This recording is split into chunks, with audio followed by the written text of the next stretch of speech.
Eu vou pegar meu óculos, que está aqui em cima, porque senão eu não consigo ler as perguntas que são em letras um pouco menores. Mas vamos lá, tem muitas perguntas aqui para a gente responder. Primeira delas, o Alexander pergunta, ele diz que ele tem cidadania europeia, se é possível aplicar o E2 e depois, mais tarde, um EB2NW. Vamos lá, Alexander. Essa é uma excelente pergunta que muitas pessoas perguntam. Então vamos lá, eu vou tentar responder para você de uma forma bem simples aqui. Primeiro, para que você vai fazer um E2 se você precisa, se o seu objetivo é um EB2? Se você já tiver a qualificação para um EB2, converse com um advogado e se você tiver a qualificação, vá direto para o EB2. Por quê? Porque se você aplicar o E2 hoje, daqui 4 anos e meio, quando você for renovar o seu E2, porque ele vence a cada 5 anos, é um visto temporário, ele vence a cada 5 anos, no quarto ano e meio, eu recomendo que você já comece a fazer a renovação dele e você vai gastar exatamente a mesma coisa que você gastou para aplicar esse visto no início. Então, ou seja, a cada 4 anos e meio, você vai gastar o mesmo valor que você gastou para fazer a aplicação, porque é um novo visto, né? Então, já não vale a pena financeiramente a médio prazo. Se você tem a qualificação para um EB2, que é um visto que vai te conceder um green card na hora que ele for aprovado, ou seja, imediatamente após aprovado, você faz a entrevista, foi aprovado, vai receber o seu green card. É muito melhor do que você ficar renovando um visto e gastando um valor alto a cada 4 anos e meio. Tá? Mas sim, se eventualmente você não tiver hoje os requisitos para um EB2, é o que a gente costuma fazer para muitos clientes no escritório. Se naquele momento ele não cabe um EB2, a gente dá esse tempo para ele através do E2 para que ele possa empreender, ganhar experiência, ganhar estruturação dentro do business dele e aí sim ele faz uma aplicação de um EB2 logo depois. Mas eu particularmente não acho que vale a pena você ficar renovando eternamente um E2, principalmente se você tiver filhos, porque em algum momento esse filho vai fazer 21 anos, ele vai perder o visto E2 dele, você vai gastar 2 vezes para fazer o seu E2 e o E2 dele na sequência. Então, honestamente, se você tem capacidade hoje para um EB2, faça o EB2, porque vai te economizar um dinheirão a médio prazo, certo? Converse com o advogado, ele vai saber te orientar. Daniel Soares pergunta, com status de estudante, posso abrir uma LLC ou seria considerado trabalho? Daniel, muito boa essa sua pergunta. Não há problema em você abrir uma empresa, qualquer que seja, né? A LLC é uma Limited Liability Company, ela não faz diferença nenhuma você abrir, até porque muitas pessoas têm LLCs e nem sequer moram nos Estados Unidos.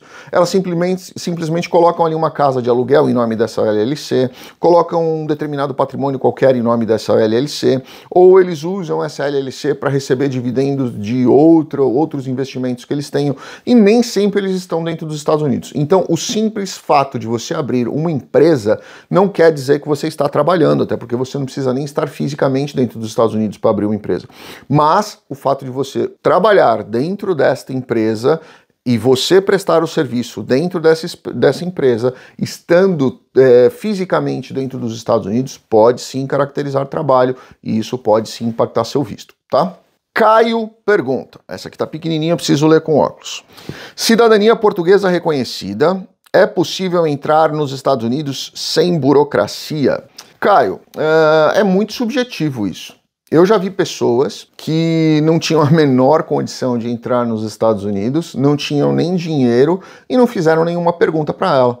E tem pessoas que tinham muita capacidade financeira, tinham vínculos com o Brasil, tinham bens, tinham tudo, não só com o Brasil, como vários outros países, e acabaram sendo sabatinados ali na hora da entrada, e foram inclusive levados para a salinha. Então é muito subjetivo falar nessa questão da burocracia. Mas você tendo cidadania portuguesa, você pode aplicar o ESTA. E o ESTA já é uma pré-aprovação eletrônica e não é uma garantia de entrada, mas é algo que vai ser mais leve, mais tranquilo na hora da sua entrada do que eventualmente você entrar como turista, com certeza absoluta, com visto de turismo, né? O B2 vai ser muito mais tranquilo. Você, aparentemente, vamos dizer assim, a aparência fica um pouco melhor por você ter um ESTA, né? Porque você já teve uma pré-checagem eletrônica, essa pré-checagem a cada 2 anos. Então, quer dizer, você tem muito menos tempo de pré-checagem do que um visto de turismo que dura 10 anos. É isso que eu quero dizer, certo? Então, pode ser que seja mais tranquilo, sim, mas não é garantia de absolutamente nada. Alessandro pergunta: eu consigo ir para os Estados Unidos direto com visto de trabalho? Consegue sim, Alessandro, com certeza absoluta. Você pode ter, tem diversos vistos de trabalho, né? O visto L, por exemplo, que é uma transferência de um sócio, gerente, gestor, administrador de uma empresa para sua filial coligada ou subsidiária nos Estados Unidos. Você pode um visto E2, é um visto de trabalho. Curiosamente, o visto E2 é um visto de trabalho que você precisa chegar nos Estados Unidos e ainda pedir autorização de trabalho. É meio conflitante isso daí na INA, mas as coisas são como elas são, e você precisa pedir autorização de trabalho. Você pode sair também do Brasil direto com um EB3 aprovado, por exemplo, um EB2 aprovado, por exemplo, e todos eles concedem aí autorização de trabalho. Então sim, é permitido, é possível sim você já sair do Brasil para os Estados Unidos direto com um visto de trabalho. Felipe pergunta: EB2 NIW consular, quando der entrada nos Estados Unidos, quanto tempo posso usar a CNH do Brasil? Felipe, não existe assim um prazo determinado geral federal, tá? Cada estado tem ali a sua regulamentação pelo DMV. Eu acho que alguns falam em 30 dias, outros falam em 45 dias, outros falam em 60 dias, outros falam, eu entendo que a regra fala que é pelo período do seu visto. Mas lembra uma coisa, o EB2NW, ele não é um visto, ele é uma concessão de green card. Então, o que eu sugiro para você fazer? Chegou nos Estados Unidos, é um tempo razoável aí para você estruturar a sua casa, a sua família, seu trabalho e tudo mais, 30 dias, vamos tentar fazer toda a documentação necessária que você vai precisar o mais rápido possível. Porque se você não fizer isso, uma série de outras coisas vão começar a barrar você. Como, por exemplo, seguro do seu carro, como, por exemplo, aí você passar um carro para o seu nome, como, por exemplo, você ter uma linha de crédito, né?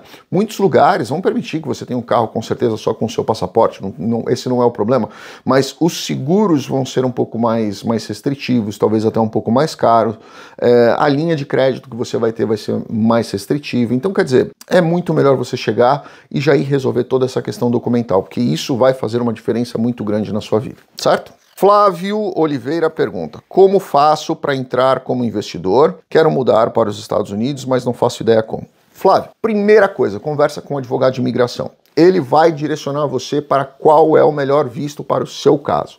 Seja um visto de investidor através do E2, seja um visto de investidor através de um EB5, seja um visto de investidor através de alguma outra, talvez um IEP.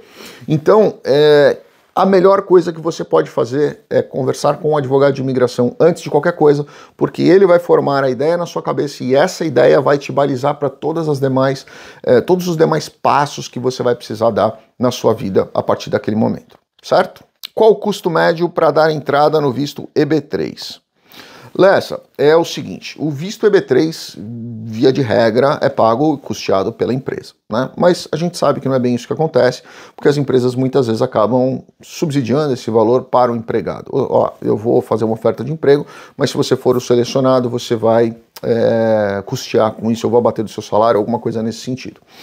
Então, mas vamos imaginar que seja feito da forma correta, a empresa pagando essa situação. Mais ou menos, com todos os custos aí, a empresa vai gastar entre 15 e 17 mil dólares no total, com todas as publicações, honorários, acompanhamento processual, taxa e tudo mais, vai ficar mais ou menos entre 14 e 17, vamos falar assim, para ter uma margem maior aí de erro, tá?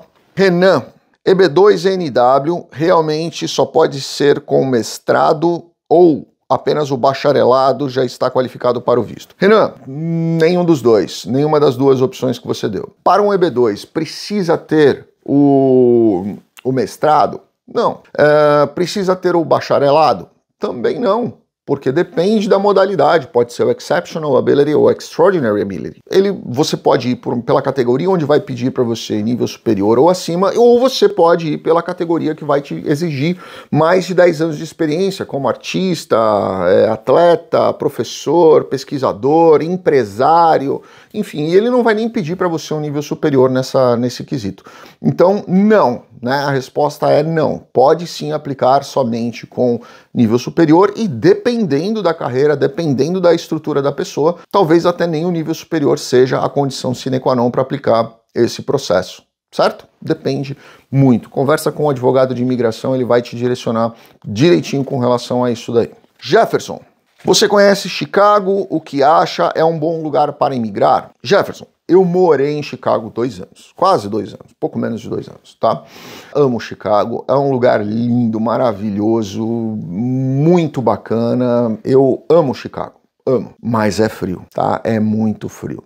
E eu sempre digo isso para as pessoas. Quando você muda de país, você mudar imediatamente para um lugar extremamente diferente daquele que você vive é mais um desconforto. Então, quando você muda, você já vai ter desconforto da língua, da adaptação, da cultura, da comida, de um monte de coisa, da água, né? A gente vê muitas mulheres reclamando da água aqui nos Estados Unidos porque elas têm muito sal e isso acaba danificando o cabelo. Então, a mulherada reclama mesmo, a pele fica mais seca. Então, assim, são vários desconfortos. Você criar mais um desconforto que vai te gerar esse desconforto o dia inteiro, que é a questão do frio, muito intenso, eu acho que não é a melhor coisa para você chegar. Vai para algum outro lugar um pouco mais, não precisa ser tão ao sul, né?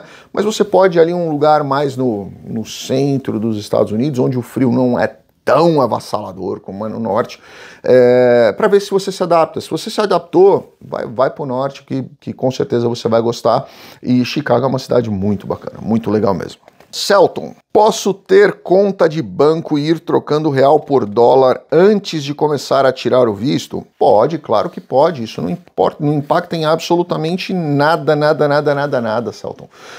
Pelo contrário, eu até recomendo isso para as pessoas para que elas possam aí ir fazendo uma poupança sem o risco da desvalorização da moeda. Então pode abrir uma conta, tem diversos bancos que abrem, até bancos online aí que abrem as contas, e você pode ir transformando em dólar e vai depositando ali. Quando você tiver um saldo bacana para de repente planejar a sua imigração, aí você conversa com o advogado, vai fazer o seu vício e aí você vem legalmente sem se preocupar com essa questão burocrática, certo? Renan pergunta: advogado consegue deferimento de visto EB2-NW? Renan, vamos separar uma coisa. Uma coisa é uma coisa, outra coisa é outra coisa, e as coisas são duas coisas diferentes, tá?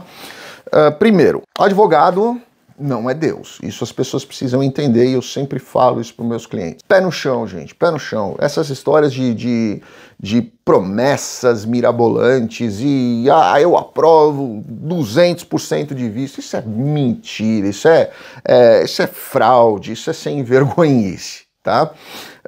Advogado não pode garantir nada, né? E se a própria imigração diz que aprova 53% dos vistos aí, qualquer um que minta aí falando qualquer coisa é só para te fazer de trouxa e fazer você fazer o pagamento dele, tá?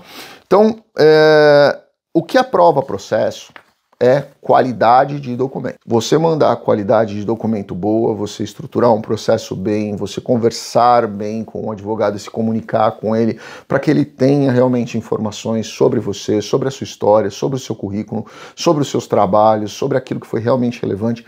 Isso é o que faz uma diferença no processo. E como depende da análise de um ser humano do outro lado, aquele ser humano pode estar num dia péssimo, né? O agente pode estar num dia ruim e ele vai olhar o seu processo talvez com olhos mais superficiais ali e pode ser que acabe negando. Então a gente precisa ter consciência primeiro. Pé no chão. Pé no chão é o primeiro passo para você começar uma imigração consciente, tranquila e que vai ter um resultado aí, se Deus quiser, bacana no futuro, tá? Murilo, sou engenheiro civil, minha mulher é farmacêutica, os dois com mais de 10 anos de experiência. Qual o melhor visto? Nossa, Murilo, a INA traz uma quantidade imensa de visto. Melhor você conversar com um advogado de imigração, tá? Com certeza. Mas vocês com mais de 10 anos, dependendo do que vocês fizeram, talvez um EB2, talvez um EB1, talvez se vocês forem montar algum business aqui que requer um valor maior, talvez um EB5, cabe uma série de coisas aí para vocês e com certeza vocês têm um perfil muito bacana. Mais de 10 anos de experiência acaba abrindo uma porta para diversas qualificações aí de vistos. Melhor você conversar com um advogado de imigração que ele vai saber direcionar qual é o melhor caminho para você ou para sua esposa, certo? Isso também é um ponto muito importante, saber qual é o melhor dos cônjuges para traçar uma estratégia. Às vezes um tem um currículo excelente, mas o outro tem algum tipo de ajuste fino que vai fazer uma diferença muito grande numa aplicação. Então, e numa aprovação também. Então é importante você debater bastante isso com o advogado de imigração, tá bom? Mandem as suas perguntas aqui e a gente vai tentar responder todas elas. Fiquem com Deus, um abraço, obrigado.